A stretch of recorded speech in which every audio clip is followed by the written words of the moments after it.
وذكر فإن الذكرى تنفع المؤمنين.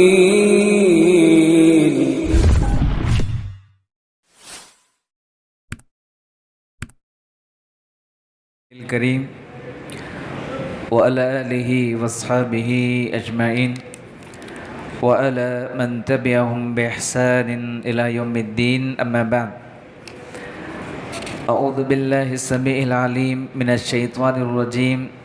بسم الله الرحمن الرحيم. قل لن يصيبنا إلا ما كتب الله لنا ومولانا وعلى الله فليتوكل المؤمنون.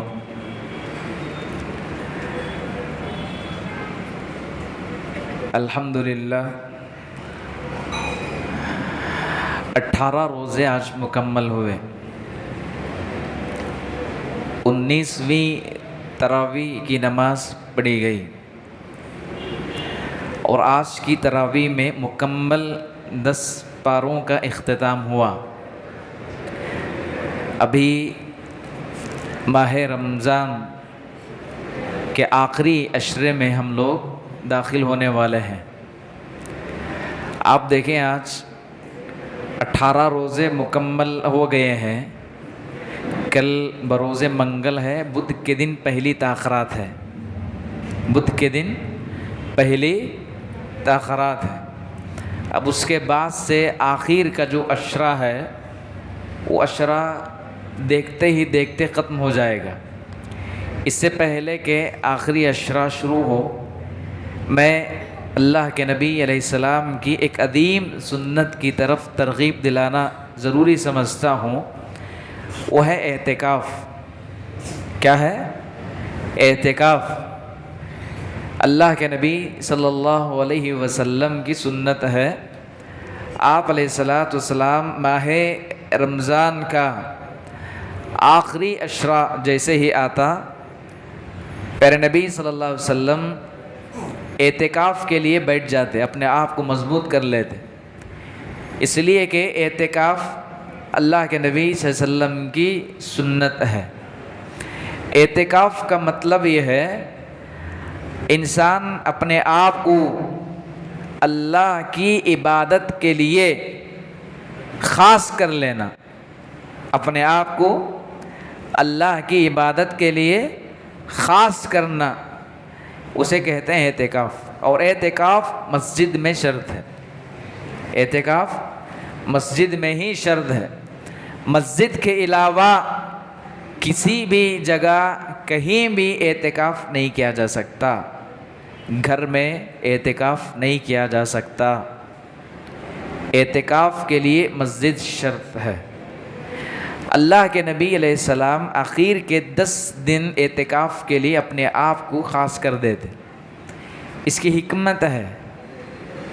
حکمت یہ ہے آخر کا جو عشرہ ہے، اللہ کے نبی علیہ السلام نے آخر کے عشرے میں لیلۃ القدر کو تلاش کرنے کی تعلیم دی ہے.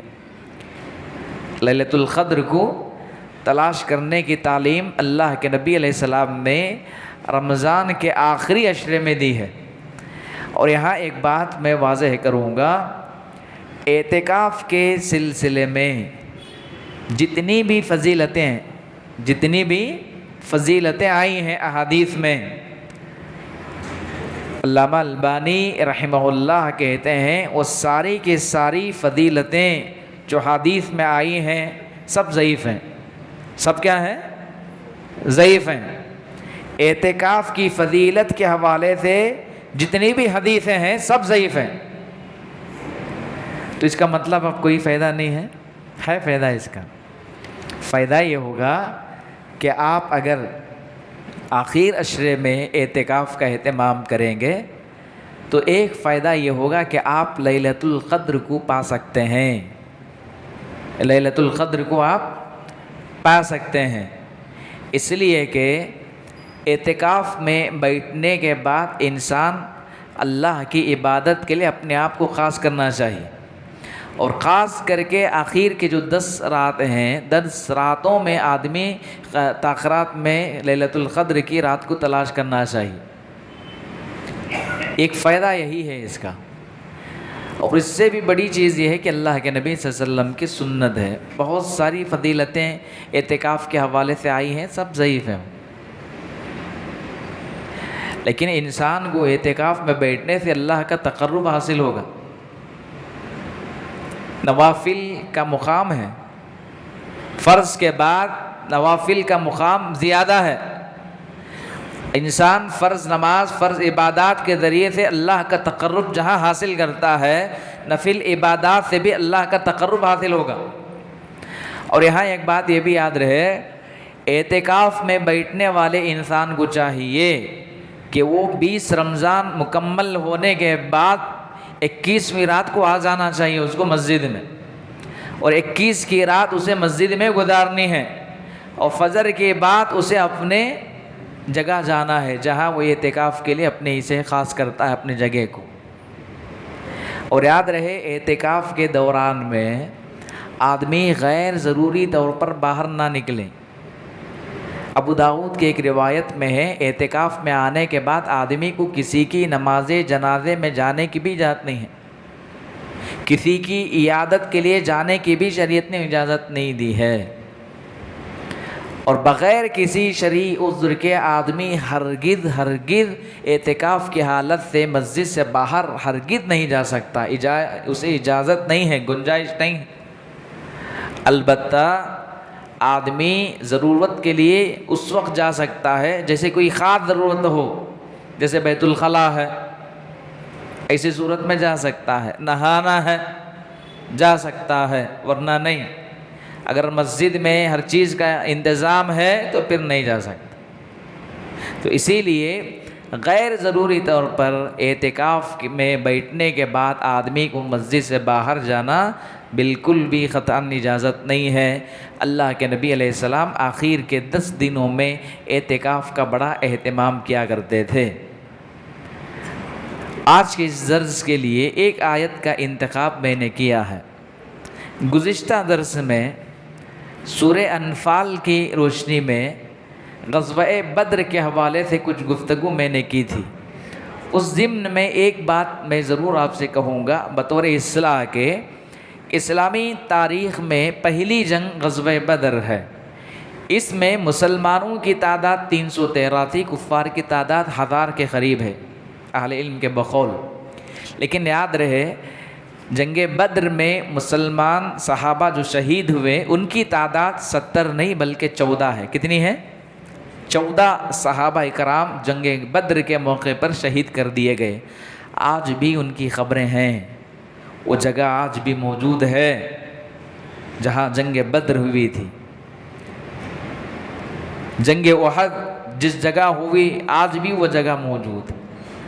آپ جب زیارت کے لیے جاتے ہیں آنکھوں سے آنسو آتے ہیں، آنکھوں سے آنسو آنے لگتے ہیں ان مقامات کو دیکھنے کے بعد جہاں جنگ بدر ہوئی، جنگ احد ہوئی، اور وہاں جتنے بھی صحابہ شہید ہوئے انہیں مدفون کیا گیا، دفن کیا گیا.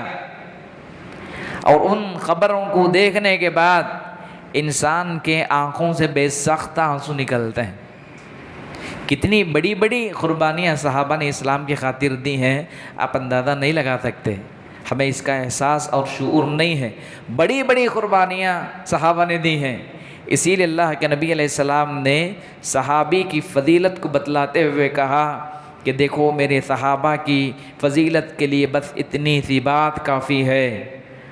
آپ علیہ السلام نے فرمایا کہ اگر کوئی آدمی احد پہاڑ کے برابر بھی سونا اگر خرچ کرے، احد پہاڑ کے برابر بھی اگر سونا خرچ کرے کوئی آدمی، میرے صحابہ نے غربت کی حالت میں ایک مد بھی اللہ کی راہ میں جو یا آٹا یا پھر کھجور کی گٹلی جو قربانی دی اللہ کی راہ میں، اس کے ثواب کو بھی نہیں پہنچ سکتا ہوں، اس کے ثواب کو بھی نہیں پہنچ سکتا. اللہ نے آسمان سے وہی اتاری، کہا رضی اللہ عنہم ورضوا عنہ، اللہ ان سے راضی ہو گیا، وہ اللہ سے راضی ہو گئے.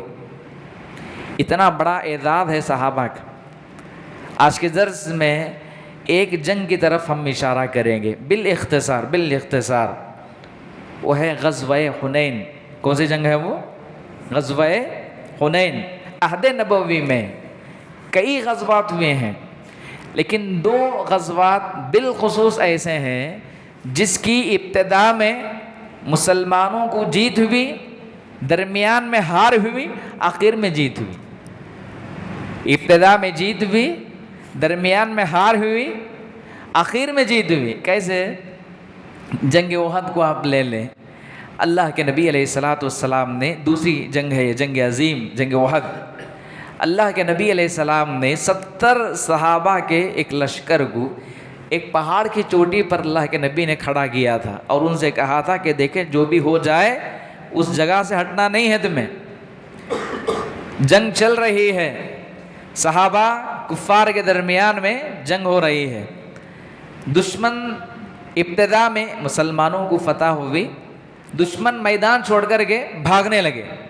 جب بھاگنے لگے، جس لشکر کو اللہ کے نبی صلی اللہ علیہ وسلم نے وہاں کھڑا کیا تھا ایک پہاڑ کی چوٹی پر، انہوں نے یہ سمجھا کہ اب جنگ ختم ہو گئی ہے، مسلمانوں کو جیت مل گئی ہے، لہذا مال غنیمت لوٹنے کے لیے صحابہ دوڑنے لگے۔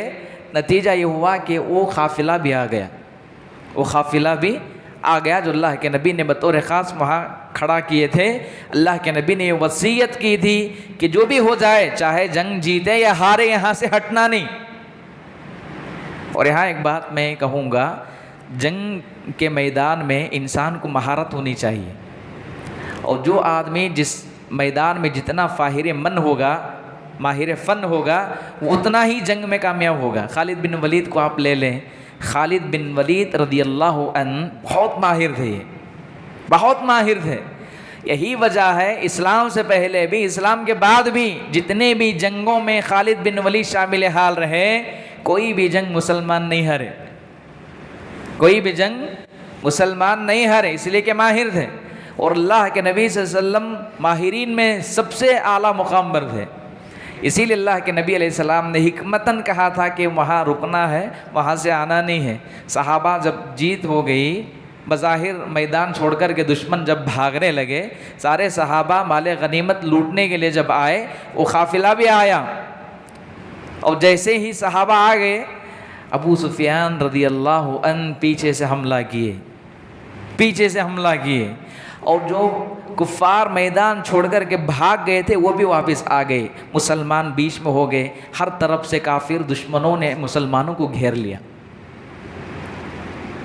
اللہ کے نبی علیہ السلام کی بس ایک نافرمانی کی وجہ سے اللہ نے وقتی طور پر مسلمانوں کو عبرت دلانے کے لیے، نصیحت کے لیے، بطور پیغام کے لیے جیتی ہوئی جنگ کچھ دیر کے لیے اللہ نے ہار میں بدل دی۔ بہت نقصان ہوا اس میں، ایک غلطی کتنا نقصان ہوا آپ کو معلوم؟ 70 صحابہ شہید ہوئے۔ کتنے؟ 70 صحابہ شہید ہوئے۔ اسی جنگ میں اللہ کے نبی علیہ السلام کے عظیم صحابی رسول عبد الرحمن ابن عوف بھی شہید کر دیے گئے۔ اللہ کے نبی صلی اللہ علیہ وسلم کے چچا حضرت حمزہ شہید کر دیے گئے، کئی صحابہ زخمی ہوئے، کئی صحابہ اسی جنگ میں اللہ کے نبی صلی اللہ علیہ وسلم کے دانت توڑ دیے گئے، شہید کر دیے گئے تھے، بہت زخمی ہو گئے تھے اللہ کے نبی علیہ السلام۔ صرف ایک غلطی کی وجہ سے بعد میں اللہ تعالیٰ نے مسلمانوں کی مدد کی، پھر جنگ احد کو اللہ تعالیٰ نے جیت میں بدل دی۔ پہلی جنگ ہے، ایک اور جنگ ہے غزوہ حنین، فتح مکہ کے بعد پیش آئی ہے جنگ۔ اس جنگ میں مسلمان لشکر کی تعداد تقریباً 12,000 کے قریب۔ کتنے؟ 12,000 کے قریب۔ یہی وجہ ہے اس لشکر کو دیکھ کر کے مسلمانوں کے دلوں میں تھوڑا سا فخر آ گیا تھا، صحابہ کے دلوں میں فخر آ گیا۔ اللہ نے اسی کا ذکر کرتے ہوئے کہا لَقَدْ نَصَرَكُمُ اللَّهُ فِي مَوَاطِنَ كَثِيرَةٍ وَيَوْمَ حُنَيْنٍ إِذْ أَعْجَبَتْكُمْ كَثْرَتُكُمْ۔ اللہ فرماتا ہے کہ اس وقت کو یاد کرو جب غزوہ حنین میں اللہ نے تمہاری مدد کی، اور کچھ دیر کے لیے اللہ نے کہا کہ تمہارے دلوں میں لشکر کو دیکھ کر کے فخر آنے لگا، وہ سمجھنے لگے صحابہ اب ہمیں کوئی ہرا نہیں سکتا، کوئی ہرا نہیں سکتا۔ اس غرور نے صحابہ کو کچھ پل کے لیے اندھا بنا دیا، نتیجہ یہ ہوا کہ کفار صحابہ پر غالب آ گئے۔ بعد میں پھر مسلمانوں کو فتح ہوئی، اللہ نے مدد کی۔ اسی جنگ میں مسلمانوں کو بہت بڑا فائدہ ہوا مال غنیمت کا، بہت بڑا فائدہ ہوا۔ اور آپ کو میں بتاؤں، اسلامی تاریخ میں جتنے بھی غزوات ہوئے ہیں، بالخصوص عہد نبوی میں، جتنا مال غنیمت غزوہ حنین کے موقع پر صحابہ کے ہاتھ، مسلمانوں کے ہاتھ لگا، کسی غزوے میں اتنا مال نہیں لگا۔ اسی غزوے میں اللہ کے نبی علیہ السلام کی ایک بہن، رضائی بہن شیمہ بنت حارث، قیدی بن کر کے آئی تھی۔ وہ ایک مثال، ایک واقعہ میں ان کے حوالے سے بتا کر بات ختم کرتا ہوں۔ اللہ کے نبی علیہ الصلوۃ والسلام، دیکھیں بہن کا جو جذباتی جو رشتہ ہوتا ہے بڑا غریب ہوتا، بڑا عجیب و غریب ہوتا ہے، بڑا گہرا ربط ہوتا ہے۔ اللہ کے نبی علیہ السلام کے صحابہ نے غزوہ حنین میں قیدیوں کو لائے گرفتار کر کے، اس میں اللہ کے نبی علیہ السلام کی رضائی بہن شیمہ بنت حارث بھی تھی۔ انہوں نے کہا صحابہ سے، تمہیں معلوم ہے کہ میں کون ہوں؟ صحابہ نے کہا ہمیں معلوم نہیں ہے کہ تم کون ہو، ہم نے تمہیں گرفتار کر کے لایا ہے۔ انہوں نے کہا کہ میں اللہ کے نبی صلی اللہ علیہ وسلم کی رضائی بہن ہوں۔ کیا کہا؟ اللہ کے نبی صلی اللہ علیہ وسلم کی رضائی بہن ہوں، چلو مجھے لے کر کے چلو اللہ کے نبی صلی اللہ علیہ وسلم کے پاس۔ لے کر کے آئے۔ رضائی بہن کہتے ہیں اللہ کے نبی صلی اللہ علیہ وسلم نے حلیمہ سعدیہ کی یہاں پرورش پائی، انہی کی بیٹی ہیں وہ شیمہ۔ اس طرح وہ دونوں رضائی بھائی بہن اللہ کے نبی علیہ السلام اور شیمہ اللہ کے نبی صلی اللہ علیہ وسلم کے پاس آئے۔ اللہ کے نبی صلی اللہ علیہ وسلم سے شیمہ نے کہا کہ اللہ کے نبی آپ کو معلوم ہے کہ میں کون؟ اللہ کے نبی علیہ السلام نے کہا مجھے معلوم نہیں ہے کہ تم کون؟ شیمہ نے کہا اللہ کے نبی میں آپ کی رضائی بہن، میں آپ کی رضائی بہن ہوں۔ اتنا سننا تھا اللہ کے نبی علیہ الصلوۃ والسلام کے آنکھوں سے آنسو آنے لگے۔ یہ جذباتی جو رشتے ہوتے ہیں نا خون کے، اپنے اندر بڑے احساس، بڑے گہرے تعلق رکھتے ہیں۔ یہ اللہ کے نبی علیہ الصلوۃ والسلام کے آنکھوں سے آنسو آنے لگے۔ آپ نے پوچھا کوئی نشان ہے؟ کوئی نشان ہے؟ تم جو دعویٰ کر رہی ہو کہ میں تمہارا بھائی ہوں، رضائی بہن، کوئی نشان ہے، کوئی علامت ہے، کوئی دلیل ہے؟ انہوں نے کہا اللہ کے نبی علیہ السلام یہ دیکھیں میرے کندھے پر، میں بچپن میں آپ کو اٹھائی بھی تھی، آپ مجھے اپنے دان سے کترے تھے، آج بھی وہ نشان باقی ہے، آج بھی وہ نشان میرے کندھے پر باقی ہے۔ اللہ کے نبی علیہ السلام نے جیسے ہی دیکھا آپ کے آنکھوں سے بے ساختہ آنسو آنے لگے۔ اللہ کے نبی علیہ السلام نے ایک چادر بچھائے، کہا کہ بہن ادھر آ جاؤ، ادھر بیٹھو۔ اللہ کے نبی نے انہیں اپنے قریب بٹھایا، کہا کہ پوچھو آج کیا پوچھتی ہو تم؟ آج تم جو مانگو گی وہ تمہیں دیا جائے گا۔ شیمہ بنت حارث نے کہا اللہ کے نبی علیہ السلام میرے قبیلے کے لوگوں کو آزاد کر دیا جائے، میرے قبیلے کے لوگوں کو جو صحابہ نے گرفتار کر کے لایا ہے، میری گزارش ہے کہ میرے قبیلے کے لوگوں کو آزاد کر دیا جائے۔ اہل علم لکھتے ہیں اللہ کے نبی نے شیمہ بنت حارث کی سفارش پر اپنے پورے قبیلے کے لوگوں کو آزاد کر دیا۔ اتنا ہی نہیں، بعض مورخین نے لکھا ہے اللہ کے نبی علیہ السلام کو جو مال غنیمت حاصل ہوا تھا، مال غنیمت کا ایک بڑا حصہ اللہ کے نبی علیہ السلام نے اپنی بہن شیمہ بنت حارث کے حوالے کیا آپ نے بطور ہدیے کے۔ یہ ہوتا ہے تاریخی جو جنگیں ہوتی ہیں، پڑھیں اسے، اس میں اللہ کے نبی صلی اللہ علیہ وسلم کے اخلاق نمایاں طور پر واضح ہوتے ہیں۔ اللہ تعالیٰ نے کہا قُلْ لَن يُصِيبَنَا إِلَّا مَا كَتَبَ اللَّهُ لَنَا، اللہ نے کہا نبی صلی اللہ علیہ وسلم ان لوگوں سے کہو جو مصیبتیں تم پر آتی ہیں، غزوہ احد میں بھی پریشانی آئی تھی، غزوہ حنین میں بھی مسلمانوں کو وقتی طور پر پریشانی آئی، اللہ نے کہا قُلْ لَن يُصِيبَنَا إِلَّا مَا كَتَبَ اللَّهُ لَنَا، اے نبی صلی اللہ علیہ وسلم ان سے کہو کہ جو بھی مصیبتیں آتی ہیں وہ تمہارا مقدر ہے، تمہارے اپنے ہاتھوں کی کمائی ہے، هُوَ مَوْلَانَا، حقیقت میں مددگار صرف اللہ ہی کی ذات ہے، وَعَلَى اللَّهِ فَلْيَتَوَكَّلِ الْمُؤْمِنُونَ، مومنوں کو چاہیے کہ ہر حال میں اللہ کے ذات پر اعتماد اور بھروسہ رکھیں۔ اس آیت کے ضمن میں چند باتیں میں نے آپ کے سامنے رکھی۔ دعا ہے اللہ رب العزت سے اللہ تعالیٰ مجھے اور آپ کو قرآن کریم پڑھنے کی توفیق دے، سمجھنے کی توفیق دے، اس میں غور اور تدبر کرنے کے اللہ تعالیٰ ہمیں توفیق عطا فرمائے۔ ماہ رمضان کے ان ایام میں جو بھی عبادتیں ہم سے ہو رہی ہیں، اللہ ہماری عبادتوں کو شرف قبولیت سے نوازے، اللہ تعالیٰ ہر طرح کی دنیاوی اور اخروی بلاؤں سے اللہ تعالیٰ ہم سب کو محفوظ رکھے۔ آمین۔ اقول قولی ھذا استغفر اللہ لی ولکم ولسائر المسلمین فاستغفروا انہ هو الغفور الرحیم۔